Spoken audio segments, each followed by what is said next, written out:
नमस्कार, स्वागत आप सभी का। मैं हूं आपके साथ पूनम शर्मा और आप देख रहे हैं हमारा खास शो जंगे सरपंची।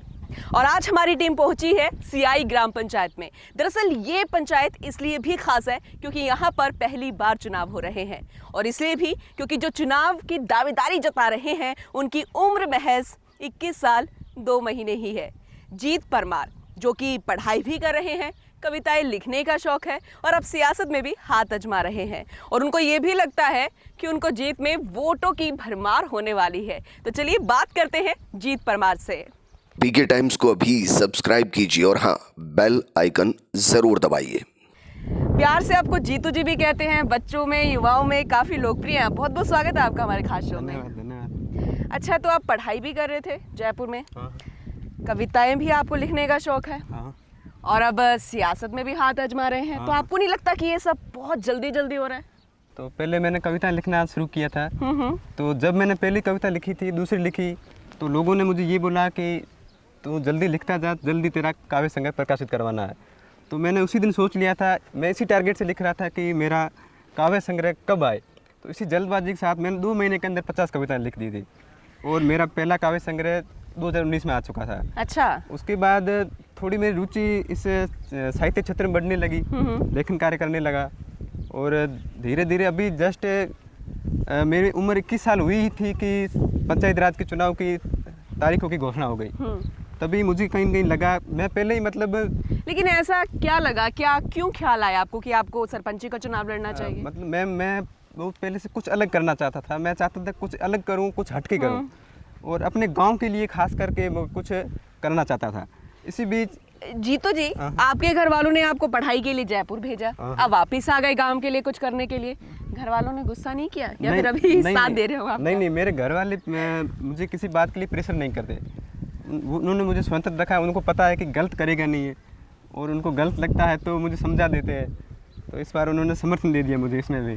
तो अब सियासत में हाथ आजमा रहे हो? हाँ। चुनावी में उतर आए हो, तो अब ज़रा ये भी बता दो कि अगर चुनाव जीतोगे, आपको अगर ऐसा लगता है, तो वो क्या चीज़ होगी, क्या पहला काम ऐसा होगा जो आपको लगता है कि मैं करूँगा तो इतिहास बन जाएगा? क्योंकि पहली बार यहाँ पर चुनाव हो रही है, और अगर आप जीत गए तो पहले सरपंच यहाँ पर हो गए। तो मैं यहाँ के यहाँ सरहदी क्षेत्र ये देखता हूँ, तो यहाँ पर क्या शिक्षा का अभाव है। यहाँ के ज़्यादातर युवा गुजरात जाते हैं काम करने के लिए, घर पे मजदूरी करते हैं, लेकिन पढ़ाई के क्षेत्र में बिल्कुल पिछड़े हुए हैं। अच्छा। तो मैं चाहता हूँ मानव संसाधन विकास, यहाँ का मानव संसाधन का विकास हो, तो वो क्या भारत की देश की नींव रखता है युवा वर्ग। तो मैं शिक्षा के क्षेत्र में युवाओं को आगे लाने की कोशिश करूँगा, डिजिटलीकरण के क्षेत्र में अपने गाँव को आगे बढ़ाने की कोशिश करूँगा, और अपनी ग्राम पंचायत को एक मॉडल ग्राम पंचायत बनाने का सपना है मेरा। चलो, बहुत अच्छी बात है। जाहिर सी बात है, आप चुनाव में उतर आए हो तो वादे भी आप बड़े बड़े कर रहे हो। तो वादों में कुछ और भी लिस्ट है, कुछ और भी चीज़ें शामिल है? मैं पहले 6th क्लास में जब नवोदय विद्यालय में पढ़ता था ना, तो वहाँ पर मैं अक्सर अखबार पढ़ता था, बाड़मेर पत्रिका, बाड़मेर भास्कर। तो उसमें मैं न्यूज़ बस अपने गांव की ढूंढता था कि मेरे गांव का नाम कहाँ पर आया है। कभी कभार 1-2 महीने के अंदर कहीं मुझे मेरे गांव का नाम मिलता तो मैं बहुत खुश होता था। तो मैं अपने इस ग्राम पंचायत को पूरे देश में इसका परचम देना चाहता हूँ, ताकि राजस्थान का हर कोई जाने सियाई ग्राम पंचायत को, नाम से जाने कि सियाई ग्राम पंचायत कोई बाड़मेर जिले में। छोटी सी उम्र में गांव का नाम जो है पूरे देश में रोशन करना चाहते हो, अपने नाम को आप चमकाना चाहते हो। चाहे आपका साहित्य में रुचि की बात हो, लिखने का आप शौक रखते, शायद आप जॉब भी कर रहे थे लिखने में कहीं पर। हाँ। अच्छा। और इसके अलावा फोकस अभी किस पर है? युवाओं पर, महिलाओं पर, या बुजुर्गों पर? वोट बैंक कौन सा है? नहीं, वोट बैंक तो मेरे युवा और बुजुर्ग बराबर ही है, लेकिन मेरा फोकस ज़्यादातर काम मैं युवाओं को लेकर करना चाहता हूँ। अच्छा। क्योंकि एक युवा होने के नाते मैं युवाओं को स्थिति समझ सकता हूँ कि यहाँ के युवाओं को 5वीं या 8वीं करने के बाद ज़्यादातर स्कूल छुड़वा दी जाती है, उन्हें काम पर भेज दिया जाता है, या फिर घर पे ही वो खेत में काम करते, पढ़ाई नहीं कर पाते आगे की। तो मैं चाहता हूँ कि मेरे गाँव का हर कोई लड़का मेरी तरह आगे बढ़े, उनको भी पढ़ाई मिले, वो भी किसी अच्छे क्षेत्र में जाए, या फिर उनकी सरकारी जॉब लगे। ऐसे उनको शिक्षा के क्षेत्र में युवाओं को बढ़ावा देना चाहता हूँ। आप आगे किस में सोच रहे हो? क्या अगर आप चुनाव जीत जाते हो तो आगे क्या राजनीति में सक्रिय होना है, या फिर साहित्य में रुचि आपकी है, कविताएं लिखना आपका जारी रहेगा? हाँ, जारी रहेगा। मैं बिल्कुल, राजनीति भी जारी रहेगी और साथ में कविताएं भी जारी रहेगी मेरी। पढ़ाई पूरी हो जाएगी? और मैं अपनी कलम का प्रयोग गांव के विकास के लिए भी करूंगा। अच्छा, जहाँ तक मतलब मैं लिख पाया, जहाँ तक मतलब मैं अपनी कलम की ताकत को आजमा पाया, मैं अपने गांव के लिए भी कुछ न कुछ लिखूंगा ज़रूर। चलिए, बहुत अच्छी बात है। वहीं दूसरी बात ये भी कि अब आपकी कविताओं के संग्रह की एक पुस्तक जो है वो प्रकाशित हो चुकी है। कुछ ऐसा जो आपके बहुत ज़्यादा करीब हो, जो आपके जहन में हो, जो आप सुनाना चाहें? मतलब मेरी एक कविता है जिसका टाइटल है कवि हूँ मैं। तो मतलब उसमें मैंने वर्णन किया है कि कवि क्या क्या लिखता है। तो उसका मैं फर्स्ट अंतर आपको सुनाऊंगा। बिखरी प्रकृति के अवसाद लिखता हूँ, सुबह से लेकर रात लिखता हूँ, जो देखता और सुनता हूँ ज़माने से वह अपने मन की बात लिखता हूँ। कवि हूँ मैं, अपने दिल के जज्बात लिखता हूँ। कवि हूँ मैं, अपने दिल के जज्बात लिखता हूँ। क्या बात है, क्या बात है। और इस चुनावी माहौल में भी कुछ लिखा? नहीं, चुनाव माहौल में मैं लिखने का मौका नहीं मिला। मैं मतलब मेरी कोशिश है कि मैं चुनाव भले हार जाऊँ, लेकिन मुझे यहाँ के लोगों का दिल जीतना है। जीत पाओगे? आपको बिल्कुल, लग रहा है कि इसके हाँ, करीब मैं पहुंच गए हो? अच्छी तरह से बिल्कुल जीत पाऊंगा मैं। चलिए, हर जो भी प्रत्याशी उतरता है मैदान में उनको यही लगता है।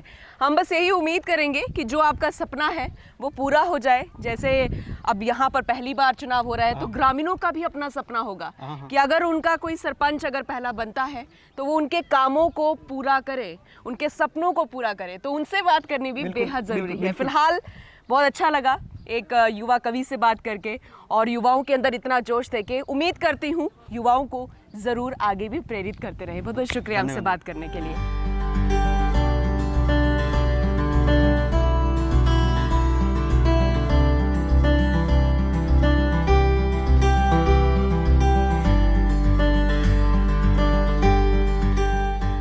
युवा प्रत्याशी मैदान में है तो ऐसे में युवाओं से बातचीत करना बेहद ज़रूरी हो जाता है। तो चलिए जानते हैं यहाँ की युवा सोच क्या कहती है। युवा प्रत्याशी मैदान में है, क्या लगता है अगर युवाओं के हाथ में कमान होगी, अगर वो चुनाव जीत जाते हैं तो किस तरीके से विकास यहाँ होगा? मैडम, अगर युवा चुनाव जीत जाते हैं तो नई ग्राम पंचायत है, ग्राम पंचायत का विकास होगा। युवा सब हम मिलकर ग्राम पंचायत का विकास करवाएंगे और युवा के हाथ में कमान दी जाए, इसलिए हम खुश हैं। आप खुद एक युवा हैं और आपका एक्सपीरियंस भी बोलता है सियासत में। मैं यूथ कांग्रेस जिला महासचिव हूँ। मेरा एक्सपीरियंस ये बोलता है कि यूथ किसी भी युवा को इसकी कमान दी जाए सरपंच की। तो जीत परमार फिलहाल मैदान में हैं और काफ़ी बड़े बड़े उनके सपने हैं। आपको उनसे क्या उम्मीद है? यही उम्मीद है, गांव में पानी के टैंक है, नालियाँ हैं, नदियाँ हैं, गांव में विकास, पढ़ाई के ऊपर ध्यान, युवाओं के ऊपर ध्यान, ये हमारी उनसे उम्मीद है। तो युवा सोच है और युवाओं पर ही बात करनी है। युवा प्रत्याशी मैदान में है, लेकिन ग्रामीण क्या कहते हैं ये भी जानना बेहद ज़रूरी है। तो चलिए जानते हैं ग्रामीणों की सोच क्या है, उनके सपने क्या है।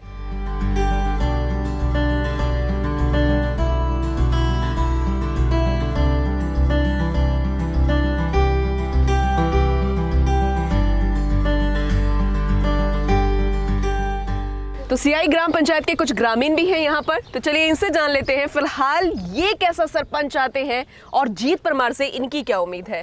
जीत परमार काफ़ी युवा है, वो भी अपना दावेदारी यहाँ पर जता रहे हैं। आपको क्या उम्मीद है उनसे? देखो, हर पब्लिक का दिमाग है, हर व्यक्ति की इच्छा है। जैसे व्यक्तियों को जैसे असर लगेगा वैसे पर्चा निकलेगा, उसका परिणाम आएगा। तो आप लोग जो ग्रामीण हो, पहली बार हो रहा है यहाँ पर चुनाव, तो कैसा चाहिए? कोई अनुभवी आपको सरपंच चाहिए या फिर एक युवा सोच वाला? अनुभवी तो चाहिए, युवा सोच वाला भी चाहिए। अच्छा, अनुभवी भी चाहिए, युवा सोच वाला भी चाहिए। युवा भी होना चाहिए और अच्छा, पब्लिक को लेके चलने वाला भी चाहिए। तो यहाँ की मुख्य समस्या फिलहाल क्या है? क्या सपना है कि अगर कोई सरपंच बनता है तो हमारे गांव में ये विकास होना चाहिए? हमारे विकास तो ये पहली बार पंचायत बन रही, इसका भवन भी अच्छा बनना चाहिए। ठीक है। और कार्य भी हर पब्लिक को साथ में लेके चलने वाला चाहिए। ऐसा होगा तो ठीक है। क्या मुख्य समस्या क्या है यहाँ की? समस्या तो पानी की है और रास्ता, अच्छा। रोड की समस्या है और सभी को लाइट की समस्या। अच्छा, जो कुछ उम्मीदें पूरी करने वाला है, जो जिसकी सोच है पब्लिक पूरी खड़ी है, उसका अलग अलग दिमाग है। तो चलिए, जिसके चाहिएगा वो जिसको जी किसी को कौन पसंद है, किसी को कौन पसंद है।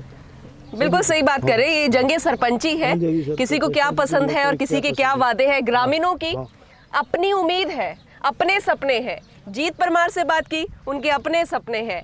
अब हर कोई वादे कर रहा है। बिल्कुल बिल्कुल।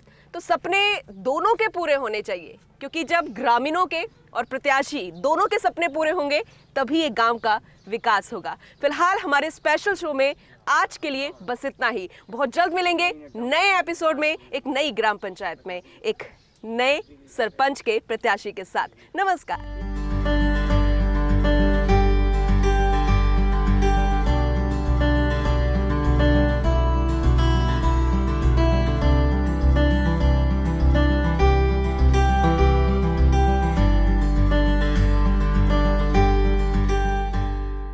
पीके टाइम्स को अभी सब्सक्राइब कीजिए और हाँ, बेल आइकन जरूर दबाइए।